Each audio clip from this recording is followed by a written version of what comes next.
A big thank you goes out to my patron supporters who are helping me make more videos like this. If you'd like to be a patron supporter, please go to patreon.com/TJR the original. It's okay to disagree about music, and just about everything else too.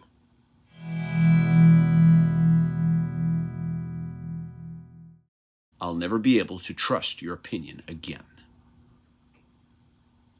In one of my previous videos, I was discussing a very famous album by a very famous music artist. It was an album that I personally held a lot of admiration for. But there was one song on the album that I was kind of 50-50 on. Now, I didn't hate the song, but depending on my mood, there might be days when I would hit the skip button on it. After posting this video, I received comments from viewers who were aghast and couldn't understand that I didn't love this song as much as they did. And many of them told me that they could no longer trust my opinions on music ever again. And honestly, this kind of reaction just dumbfounds me. We disagree on one song, and now my opinions, which you previously said you respected, are invalid. Really? Because if you truly feel this way, then all I can say is good luck getting married.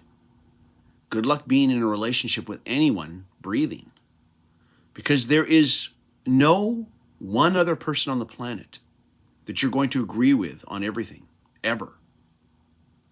Now, I wish I could say that this was an isolated incident, but sadly, this was not the first time that I have read sentiments posted to the comment section of not only my channel, but the comments section of dozens upon dozens of other channels as well. Also, music discussions aren't the only place on the internet where I come across these kinds of comments. I hear these same sentiments echoed during internet discussions about movies, TV shows, books, comics, and any other media or art that we consume. What I'm talking about is an absolute inability to disagree. This mindset of, if you don't love this as much as I love it, or if you don't hate this as much as I hate it, then there must be something intrinsically wrong with you, as if you had some kind of malfunctioning program. And so now I can no longer trust your opinion, not only on music, but everything else as well. Anecdote number 1. A number of years ago, I was having a conversation with a friend and coworker. He and I enjoyed discussing genre motion pictures together. But on this particular day, we were not discussing movies. We were discussing the opinion of a mutual acquaintance to both of us, an opinion that he had regarding a school that he had attended. I'm just going to call him Bob to protect the innocent. Now, I want to reiterate, the opinion we were discussing had nothing to do with movies. This becomes important in a few moments. It was about something else entirely. It was about a school. It was at this point that my friend and coworker of many years told me that he wouldn't trust Bob's opinion on anything. And when I asked him why, he replied, because Bob liked a movie that he didn't like. Yes, he called it out by name. And he said to me, anybody who likes that film has to be an idiot. Now, you might think to yourself, well, he was just kidding. But the truth is that he wasn't. He was dead on serious. So I challenged his position. I asked him, what if I don't like this movie? Does that mean I'm an idiot too? Now, this did make him uncomfortable because now he was either going to have to say to my face, yes, you are an idiot, or he was going to have to back down on his presumptions about Bob and admit he was wrong. I think my friend responded with, well, do you? Hoping I'd back down and say something like, oh, of course not. I could never like that movie. But instead, I just kept asking him, well, what if I did? Now, anybody, myself included, is allowed to have a passionate opinion about a film or a song or a book. That passion can be intense appreciation or intense dislike of whatever the subject matter is. But that doesn't make anyone who disagrees with that opinion a de facto idiot.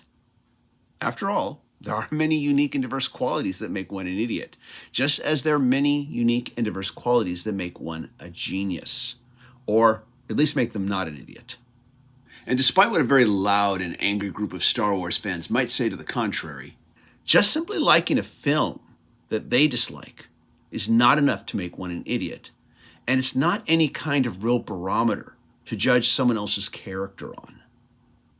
By the way, don't ask me the name of the film. I can't remember, and it's not relevant. What was relevant was that my friend and coworker held a completely negative, biased, and unfair opinion about someone based solely on the fact that this individual liked a movie that he didn't like. I mean, should I stop trusting the mechanic that I have brought my car to for years because I found out that he doesn't like Eraserhead and thinks it's a weird film?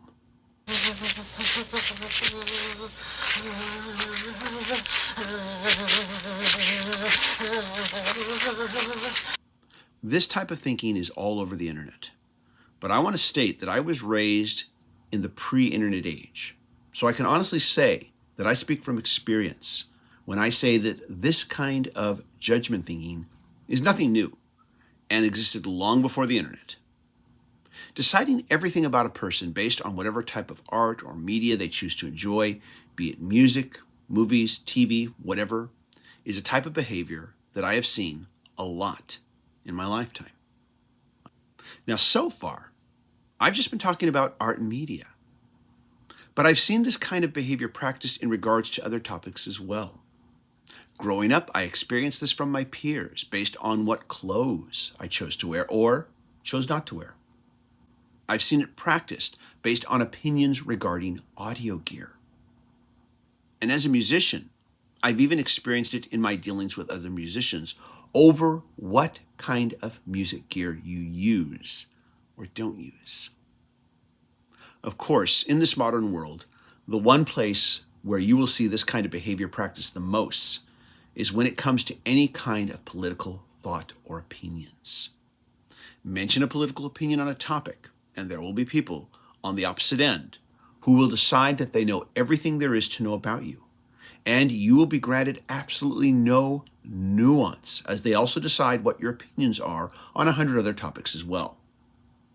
And I've seen both sides do this.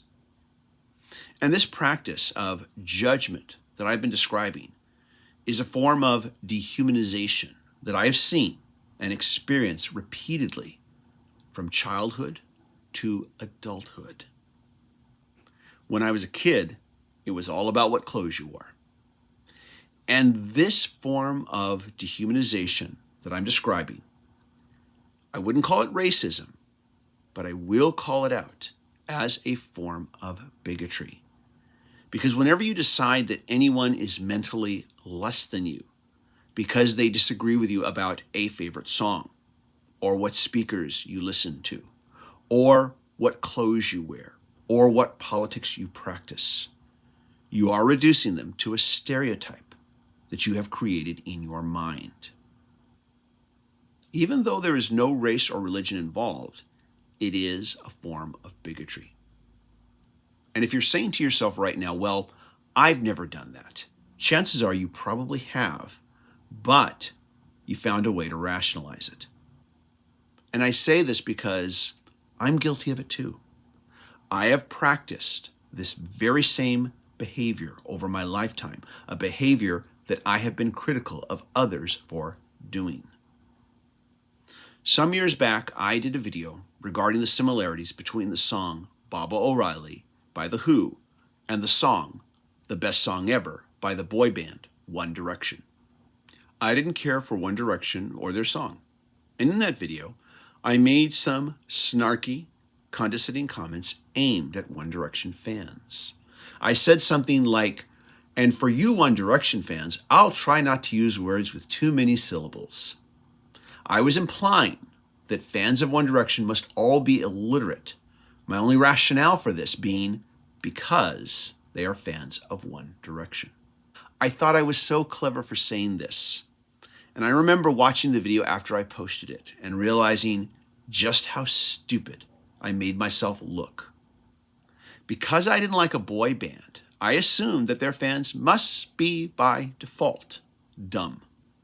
But in the end, I was the one who ended up looking dumb.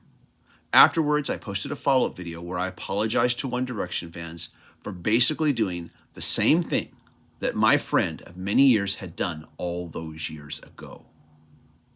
In life, we all can get sucked into these kind of tribal mentalities where we think that someone's opinion on a song or a movie or their politics tells you everything we need to know about them.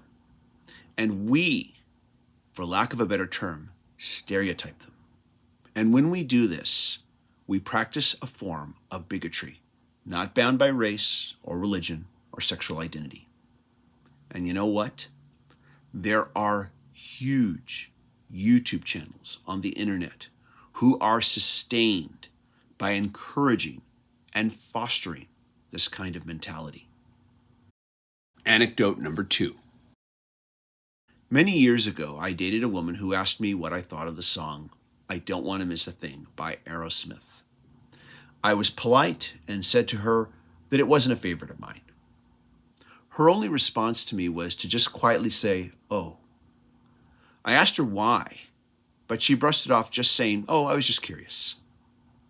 However, sometime later, she came back to me on the topic, and in what I would best describe as a kind of hesitant and even confessional tone, she told me that she loved the song and that it was a favorite of hers. And she thought that maybe she shouldn't tell me this because of our relationship. I told her that I thought it was great that she loved the song, regardless of my opinion. I told her, don't ever change your feelings about a song for me or for anybody. Love what you love. Once in a while, my partner and I get into it over a song. There have been more than a few times where she has strongly criticized a song that I liked, and I have argued back why I think she is wrong about it. And the two of us have a good time with it. But never have we lost respect for each other over it. Love what you love. Accept that others are going to disagree with you. And let them love what they love. Oh, and also try to do that without being condescending about it. It's okay to disagree about music, movies, books, and a whole bunch of other stuff too. And it's okay to argue about it, so long as you can do it civilly. And remember that even in the vast expanse called the internet, there is another person on the other side who is as complex a human being as you are. This is TJR. Thank you so much for watching. Please leave a comment. And if you like what I do here, please be sure to click like, click subscribe, and smash that bell notification icon. Everybody, thank you so much for watching. I hope you all stay safe and healthy. Bye-bye.